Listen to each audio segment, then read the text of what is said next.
Hi, everyone. I'm Leo Westebbe, an undergraduate psychology student in the honors program at UMass Boston, and I'm presenting my thesis, The Accuracy and Precision of Memory for Scenes Along a Route, that I've been working on with Dr. Eric Blazer and PhD student Bill Ling. I'll start with some background information about related studies before introducing you to the current study. Then I'll go through our methods with a brief demonstration, followed by our results and discussion. This study focuses on memory, which underlies every aspect of human cognition. Our ability to comprehend sensory experiences relies on our memory of past experiences to give us a frame of reference for understanding. From this contextual framework, we can more easily build a representation in memory of the current experience. For example, our past experience of finding a gas station off of a highway exit makes it very easy to find a gas station off of a new, unfamiliar highway exit. Humans are capable of building durable representations of physical spaces and locations in memory that can be recalled after long periods of disuse. Many of us could imagine taking a walk around the neighborhood in which we grew up. For instance, this capability is leveraged by competitive memorizers who use the memory palace technique to encode long lists of words or numbers in memory. By mentally placing items from the list within a well-remembered space and then recalling the items in order with remarkable accuracy. However, the study of how well people remember natural everyday scenes has proven elusive and hard to quantify. In contrast, researchers have successfully studied visual memory for basic features. In one study, participants reconstruct a memory of a particular hue within the space of a color wheel. In this experimental paradigm, precision for memory can be quantified as the error between the response and the stimulus along the color wheel space. But when a scene is misremembered, how does the misremembered scene differ from the original scene? The space within which the scene is recalled is not as clearly identified as a color wheel. If we identified this space, how could a similar response paradigm be used to quantitatively study the precision and accuracy of scene memory? In a study last year, Sun et al. Used AI technology to generate spaces, aptly called scene wheels, that could be used for studying scene memory. A scene wheel could be compared to a color wheel. For example, here, a bedroom scene changes to a living room scene as one moves their mouse around the wheel, but changes back to the bedroom scene on the other side of the wheel. This is analogous to a color wheel that starts at red, continues through yellow and green to blue, and then on the other side of the wheel goes through the blues and violets back to red. For our study, we asked if a scene space could be generated that would emulate a typical human experience. Here, we exploit a space that all natural scenes are embedded in, routes. Instead of a color wheel or a scene wheel, then, we will use a route wheel, that is, a circular path within a naturalistic environment. An important metric in our study is the self-similarity of each route, that is, how similar each scene in a route is when compared to the other scenes in the route.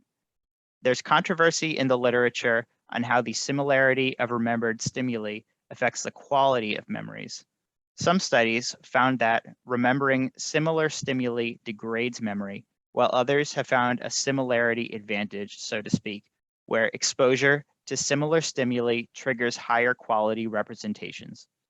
Our main task tests the accuracy and precision of scene memory within the route space. We had two central hypotheses. First, that participants would have an overall accurate memory of scenes from any route. Second, that the precision of scene memories would decrease proportionately with routes that are more self-similar. We used an online research recruitment platform to connect with participants for this study. We recruited 124 participants from 17 countries around the world, and the experiment was also conducted online from the personal computers of our participants. We generated 3 routes to use for stimuli by filling walked, circular, equal-length outdoor routes. Each route was 90 meters and took about 1 minute to walk around. We used a data-driven, multi-scale structural similarity algorithm to determine the self-similarity of the routes. As you can see below, there was a low, medium, and high self-similarity route. Each experimental session consisted of 3 blocks of 48 trials. In one block, all trials would use scenes from the same route. In the following block, a different route would be used. In a single trial, A participant is shown one randomly selected scene from a route, followed by a brief delay, and then the response screen appears. Moving the mouse around the wheel simulates walking forward and backward around the route. The participant tries to find, from memory, the scene they had been shown, then clicks to make their selection. Here's a short video of the first few trials of a block. The participant can traverse forward or backward around the route by moving their mouse clockwise or counterclockwise around the circle. They have 10 seconds to locate the correct scene from memory. When the participant clicks, the trial ends and the program records the error value for the trial. That is, how distant their choice was from the actual scene they had been shown. After 48 trials, a participant moves on to another block of trials with stimulus from a different route. The scenes in each route are physically spaced apart by 1/4 of a meter each. The accuracy of scene memory or bias for scenes either before or after the correct scene was measured as a median of response error distribution, expressed in meters. 0 median error would represent no bias. A positive median error would represent a forward bias, that is, a bias for subsequent scenes. A negative median error would represent a backward bias for previous scenes. The precision of scene memory, or overall variance of response errors within a route, was measured in median absolute deviations, or MADs. This is a robust measure of precision, similar to the standard deviation. This value is also expressed in meters. For accuracy, in repeated measures one-way ANOVA, we found that scene memory was highly accurate, showing no forward or backward bias, and was not affected by route self-similarity. For precision, a repeated measures one-way ANOVA found a significant effective route and a linear trend. Contrary to our hypothesis, greater memory precision was found in more self-similar routes, represented by a smaller MAD. Memory for scenes along a route is highly accurate, unbiased, and unaffected by the self-similarity of the route.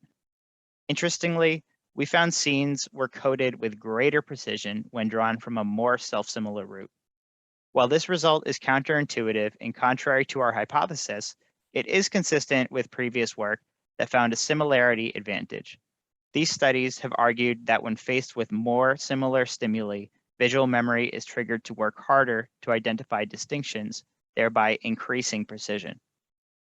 Overall, this study shows that routes are a valid and natural space in which to study scene memory, and that the paradigm may prove fruitful for future studies.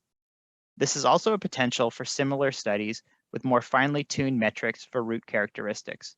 For example, a researcher could make use of artificial intelligence to assess the placement of memorable objects along a route. A lot of people helped me with this project, so I'd like to first and foremost thank Dr. Blazer and Bill, who helped me greatly all along the way with nearly every step of the process. Dr. Caldy and the students in my seminar have been invaluable in providing feedback and support along the way, and the same can be said for the PIs and grad students in the Baby Lab.